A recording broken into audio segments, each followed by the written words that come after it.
Nos vienen siguiendo. Las palabras del chofer obligaron a todos a mirar hacia atrás. Vieron, a media cuadra de distancia, un auto sin placas, con los vidrios polarizados, avanzando silencioso por la calle desierta. El chofer explicó que el auto los había empezado a seguir desde que salieron de la oficina. Desde entonces habían pasado 10 minutos, y en todo ese tiempo ni siquiera había intentado rebasarlos, manteniendo siempre la misma distancia. Solo cuando se detuvieron frente a un semáforo en rojo, el auto se acercó lo suficiente hasta quedar justo detrás de la camioneta. Pero una vez que el semáforo cambió a verde, el auto permaneció detenido unos segundos, esperando que la furgoneta se alejara unos metros antes de retomar su lenta y silenciosa persecución. El chofer intentó ver por el espejo retrovisor a los ocupantes del auto sospechoso, pero el polarizado era tan intenso que solo alcanzó a vislumbrar dos siluetas en los asientos delanteros. En la camioneta de reparto viajaban, además del chofer, el reportero de deportes, la editora de noticias locales y el reportero de seguridad. Eran los últimos en abandonar las oficinas del periódico. Asustada, la editora de locales le pidió al chofer que circulara solo por calles principales, pero luego pensó que si los sujetos del carro llevaban malas intenciones, aquella estrategia no iba a servir de nada. Miró por su ventanilla y encontró las calles vacías. No se miraba una sola patrulla. Todos los negocios estaban cerrados. Ni siquiera funcionaban aquellos que generalmente permanecen abiertos en la madrugada. El toque de queda autoimpuesto por la ciudadanía desde el inicio de la guerra entre facciones vaciaba las calles de la ciudad desde las 9 de la noche. Discutieron sobre la conveniencia de regresar al periódico, mantenerse a resguardo en sus instalaciones hasta que el peligro pasara. Pero ¿en cuánto tiempo las calles dejarían de ser un peligro? Entonces el reportero de deportes anunció que el carro sospechoso había cambiado de carril, no para rebasarlos, sino para dar vuelta a la derecha en una esquina que acababan de dejar atrás. Al ver cómo el auto desaparecía, respiraron aliviados. Pensaron que el miedo los hacía ver amenazas en todos lados, alarmados como estaban tras los sucesos de los últimos días. Una semana antes, las instalaciones del periódico habían sido objeto de un ataque armado. Sujetos desconocidos llegaron en una camioneta y rafaguearon la fachada principal del edificio. Luego dejaron en la banqueta un escrito en el que acusaban al periódico de favorecer con sus publicaciones a una de las dos facciones en guerra. Previamente, los directores del diario habían tomado la decisión de no publicar el contenido de las mantas que los grupos colgaban con amenazas a la facción contraria. De esta manera querían evitar que el periódico se convirtiera en una especie de mensajero entre criminales. Es por eso que las notas policíacas ya no reproducían el contenido de las mantas y las fotos aparecían difuminadas. Debido a que el ataque causó gran revuelo a nivel nacional, el gobierno tuvo que condenar públicamente la agresión, mientras que la fiscalía anunció la apertura de una carpeta de investigación y la policía ministerial envió una patrulla para custodiar las instalaciones del diario. El editor se reunió con todos los empleados para platicar sobre las medidas de seguridad que se iban a tomar en adelante. Uno de los puntos que se discutió fue la conveniencia de mantener el logo del periódico en la camioneta que repartía al personal de la noche. La palabra prensa estampada en la parte frontal de la furgoneta representaba, al mismo tiempo, un riesgo y una medida de seguridad. Si se retiraban los logos, se evitaba que pudiera ser atacada por aquellos que estaban molestos con las decisiones editoriales del medio. Pero si se conservaban, se evitaba que la unidad pudiera ser confundida con un vehículo de alguna de las facciones en pugna. Una camioneta sin logos haciendo recorridos nocturnos podía despertar sospechas entre quienes vigilaban las esquinas o los accesos a las colonias. Al final se optó por mantener los logos y la palabra prensa en la parte frontal de la camioneta. Desde la noche del ataque, ninguno de los trabajadores volvió a sentirse seguro cuando salía de la redacción.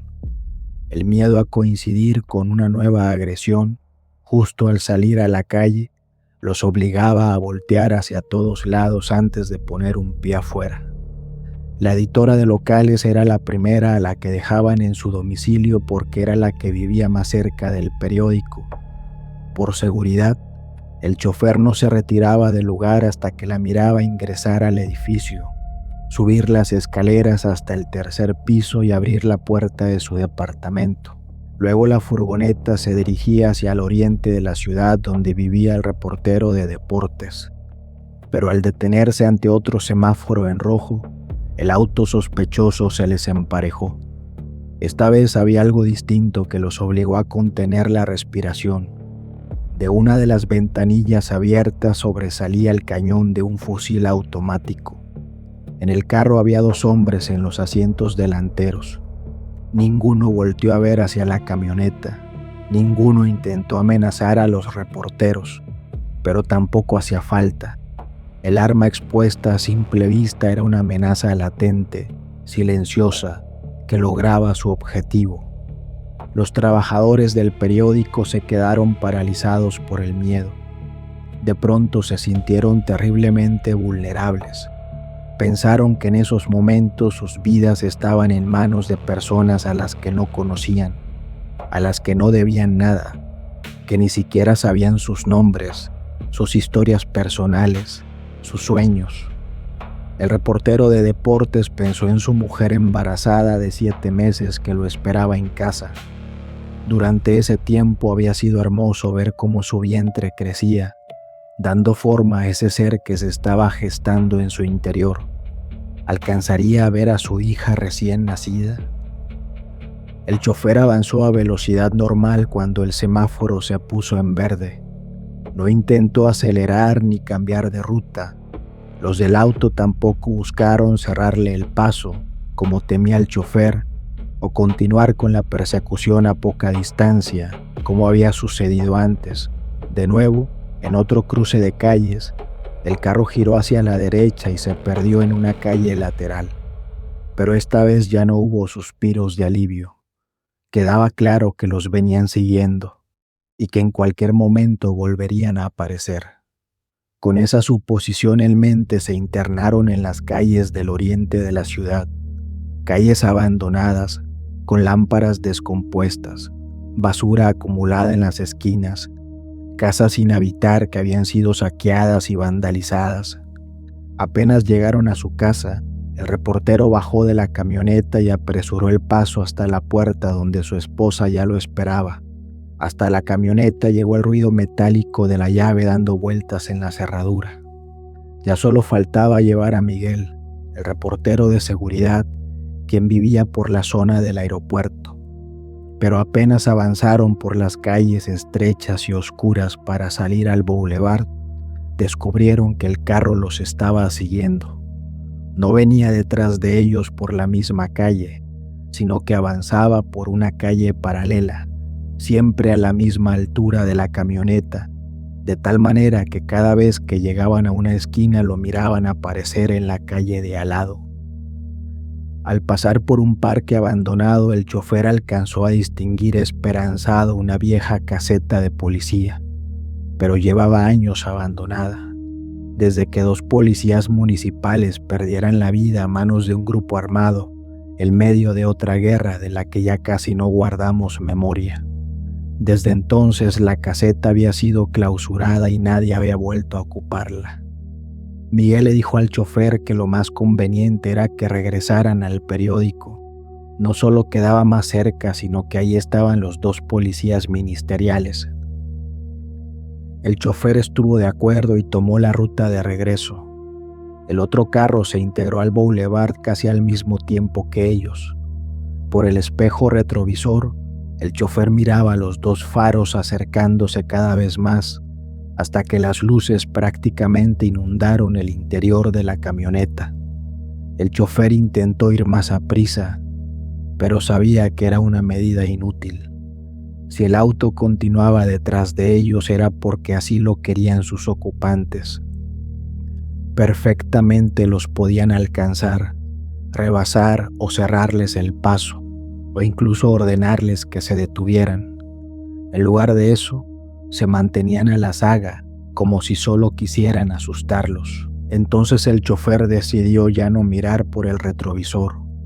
Toda su atención estaba puesta en las calles que tenían por delante para llegar a su destino. No quería dejarse presionar por la amenaza que se abalanzaba sobre ellos. El reportero, en cambio, miraba hacia un lado y hacia el otro. El carro que los perseguía se había transformado en una luz intensa que los envolvía con una claridad que los dejaba pasmados. Eso le provocaba la sensación de que habían sido alcanzados por una red luminosa e invisible que los absorbía por completo. Mientras tanto, hacia adelante solo estaban el vacío, las calles solitarias, el silencio de la ciudad enclaustrada. Estaban a punto de dar vuelta en una esquina que conducía directamente a su salvación cuando escucharon una ráfaga. Fue breve, apenas 3 o 4 disparos lanzados al aire, pero bastó para que el mundo se detuviera, para que el silencio se hiciera más pesado, para que la esperanza se desmoronara entre restos de una nube de polvo. Tras escuchar los disparos, Miguel se quedó sorprendido por la facilidad con la que aceptaba el cumplimiento de su destino, el día que tanto había temido. No había forma de escapar, pensó, pero el chofer seguía conduciendo, ajeno a todo, como un herido que sigue caminando a pesar de que la vida ya se le fue, dando sus últimos pasos gracias a los restos de adrenalina en el cuerpo. Fue así que lograron llegar a las instalaciones del diario.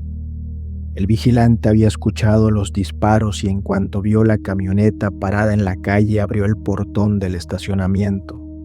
El chofer y el reportero fueron abordados por los agentes que les preguntaron si estaban bien. Ambos se miraron el cuerpo y no encontraron ni una herida. Los ministeriales ordenaron a los trabajadores de la imprenta que se resguardaran en la bodega. Pidieron patrullas de refuerzo. Estaban igual de asustados que los demás. Parecía que otro ataque era inminente.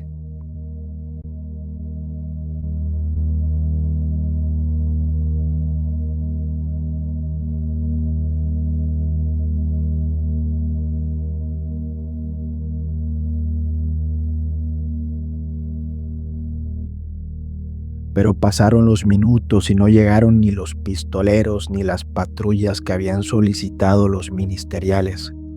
Cuando la espera se volvió más tediosa que el miedo, salieron de la bodega los empleados de la imprenta. Los policías se asomaron a la calle en busca de sospechosos y Miguel subió a la redacción para hablar por teléfono con el editor. «Tienes que escribir una nota», le ordenó apenas terminó de contarle lo que había sucedido. «Súbela de inmediato a la página y también la vamos a publicar en el impreso». Luego el editor llamó al responsable de área para que detuvieran las máquinas. Iban a cambiar la portada.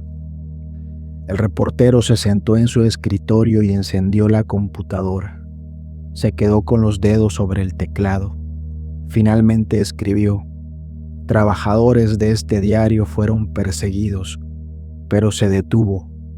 Borró la frase, volvió a empezar, pero otra vez eliminó lo que llevaba escrito. No sabía cómo iniciar la nota. Tenía toda la información disponible. Él había sido uno de los personajes de la historia. Podía perfectamente armar una crónica de lo sucedido aquella noche, pero no sabía por dónde iniciar. Le faltaba distancia, le faltaba serenidad. Era la primera vez que escribía una nota en la que no hablaba de personas desconocidas. Y sin duda, iba a ser la más difícil de toda su carrera.